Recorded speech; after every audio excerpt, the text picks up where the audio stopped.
regulate online gaming under the IT Act. And we hope that these rules will provide certainty with stability and reduce state-wise regulatory fragmentation.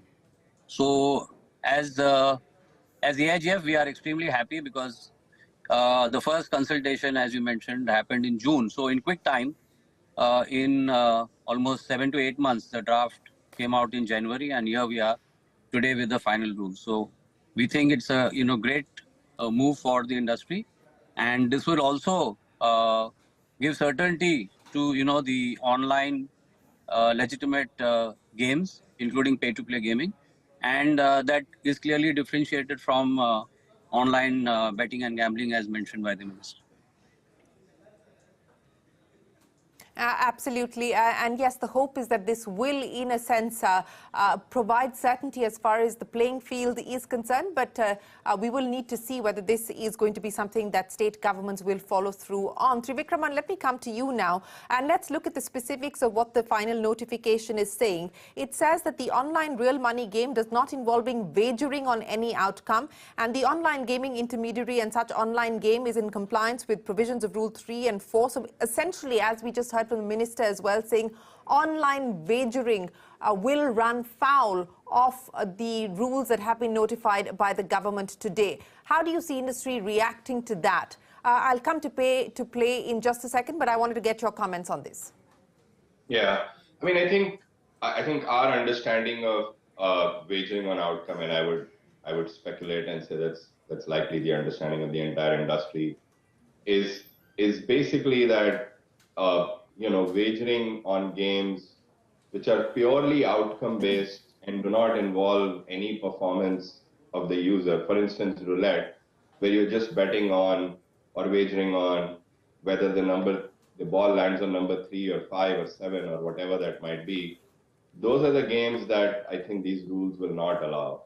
And I think that kind of clarity and the fact that the games that are allowed, which are not allowing for wagering and betting on outcomes, specific outcomes like that, the games that are not doing that, being registered by certain self-regulatory bodies or self-regulatory organizations, will help solve a number of problems, actually. Number one, we've had a significant problem with offshore operators that are offering all kinds of illegal games inside the country. And now these games are obviously not going to be registered by any of the SRBs, which will ensure that customers understand, which games are blessed by the government as legal and which aren't, because I think most SRBs will probably come out with some sort of seals or registration marks that you have to carry on your game if it's been registered by the SRB. The other thing that I think it's going to solve for, we're really hoping it will solve for, is, as you brought about, a number of states initially introduced laws to ban online games of skill. Yeah. And one of the issues raised by at least some of the states has been that these games are hard to regulate. We don't know if there are bots in the game or if the RNG works well or not. Those are all things that now the SRBs can ensure that these games are actually kosher. They're running the way they're supposed to. There are no bots in the game. The RNG works as it's supposed to. So some of the concerns that the states had, which led them to ban games of skill, should really go away now. And with the center taking the lead on regulating games of skill, we are very, very hopeful that we don't see more such laws coming out from different states. Well, that certainly is the expectation of industry, but we will have to wait to see. But Deepak, the notification does away with this game of skill, game of chance, which, by the way, is again a contentious matter, even as far as the GST issue is concerned. But I'll get to that in just a second. Let's talk about this self-regulatory body that the government and this notification talks of. 3 to start with. They can, enhance this number. Now, here's what the notification says. The SRB is an entity that is a company registered under Section 8 of the Companies Act. Its membership is representative of the gaming industry. Its board of directors is comprised of individuals of repute who do not have any conflict of interest and possess special knowledge or practical experience. Then, of course, they go on to talking about other criteria that the SRB individuals who comprise of the board must conform with. But The SRB now, it seems to be that the SRB will give the final sign-off as far as what will be permissible and what will not. Yeah, I think the definitions are pretty clear in terms of the skill games of chance. There's been a very long history in this country with Supreme Court various rules. I think these rules, what they're going to do is to make sure that genuine games of skill are being offered in this country. A and B, the consumer safety is being taken care of, because these games, it involves financial transactions, and customer security and safety is also important. And it's very important. We welcome these rules, because though they have given the ruling that SRBs have to decide what games are skill and games are not games of skill. But it is also important to note that these SRBs will function under the government, and government will have to ultimately approve it, right? And we would welcome such a decision, and it's much easier for enforcement of these rules in the country. We've seen in the Western world that such a structure really makes it easier for the enforcement officers to actually make sure that companies are following all the rules. And I personally think that this is the best structure that the government has come out, and much needed in today's world. Okay, you believe that this is the best way forward. Roland, I want to come back now and talk about the issue that you brought up, and that is, the pay for play rule. And the government is essentially saying that, look, you need to adhere to KYC norms, something that Trivikraman was also talking about, how that becomes imperative because you do have offshore operators functioning here in the online gaming space. Also goes on to say things like an online gaming intermediary shall not finance by way of credit or enable financing to be offered by a third party for the purpose of playing online games, etc. What do you make of what the rules say on this front? Yeah, so, the way we see it at the AIGF is that this is a decisive first step for comprehensive regulation to follow. And what this will do, propel the industry, the Indian industry, to compete globally. And this has been envisioned by the Honorable PM on several occasions. He has mentioned this also. The other thing is that the rules provide, for complete legitimacy. Now, it also giving us the opportunity to, as I said, to compete globally. Now, we look forward at the AIGF. Obviously, we will be putting forth the application for the SRB. Now, the thing is that we look forward to assisting the industry transition to the self-regulatory model envisioned by the rules. And this we've been already doing this for several years under the All India Skill Games Council, which is the oldest and the largest voluntary self-regulatory body determining games of skill and differentiating those from, those are especially the offshore betting and gambling. So we think that, this is going to be a great step, and the KYC norms we've had, the interaction, the industry consultation with the Honorable Minister and the team at METI, where we did give some inputs on, we are waiting to see the final rules, but, possibly graded KYC, starting with, a basic KYC leading up to a full KYC in some cases. And likewise for the other guidelines that have been set out, I think this is in sync with what the industry and the AIGF had asked for. And so we look forward to, those rules being implemented under the SRB. Right. We will, of course, have to wait to see when these SRBs 3, which is what the government is planning at this point in time, do come up. But Trivikraman, there has been a fair degree of consultation, and these rules that we're discussing today are a result of the stakeholder feedback that the government has got. Now, I want to understand from you, whether it's KYC or it's the SRB structure or what qualifies as, online gaming, etc. Does it allay most of the concerns that the industry had? And does it now also provide a clear path as far as investors are concerned? Because that has been a question mark as well on the future as far as this industry and this business was concerned. Shereen, that question's for me. I'm sorry. Just wanted to... Yes, for you, Trivikraman. No, I think, I mean, this is, I think Roland mentioned this, Deepak also mentioned this. This has just been pretty phenomenal for the industry. As Roland said, these discussions started in June. They published draft rules in January. I think it was a very, very inclusive process that the government adopted. Everybody in the industry was able to send their inputs, their feedback.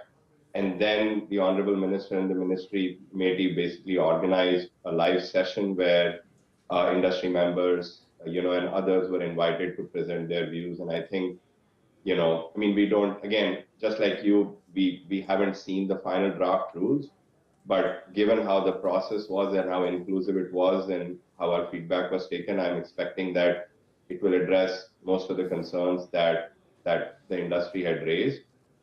Irrespective, I think this is a giant first step. I think it creates a lot of predictability in the industry, particularly for, as you said, investors.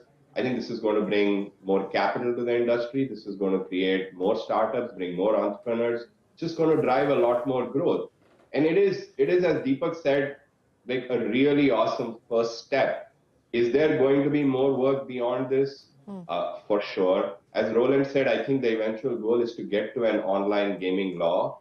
But I think this is a great first step. And as we go along, I think the industry will work closely with the ministry, keep providing them inputs. I think the ministry is also going to learn more over time about the industry itself. This is the first step, as I said. And I think we're really, really looking forward to working in a more certain, more stable regulatory regime as opposed to the regime in which we operated until now.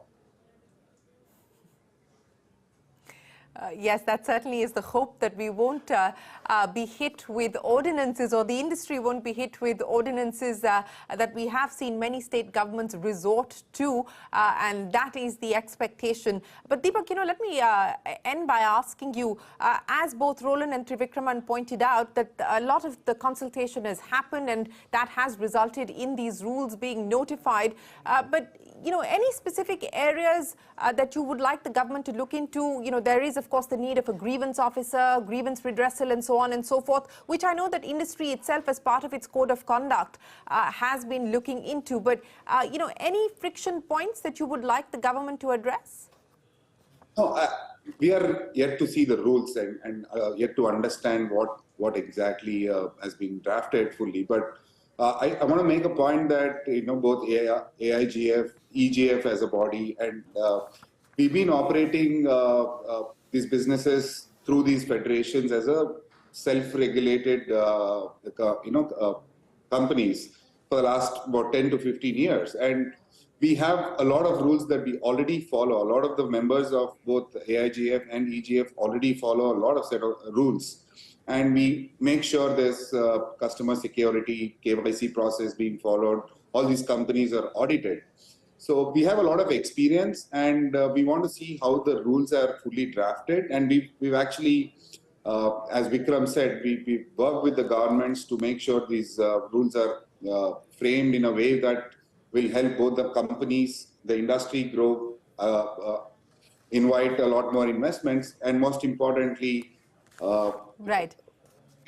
Establish 3 broad guidelines which would be used as basic principles by the self-regulatory organizations to determine which one of the real money games can be determined to be a permissible online real money game versus a non-permissible one.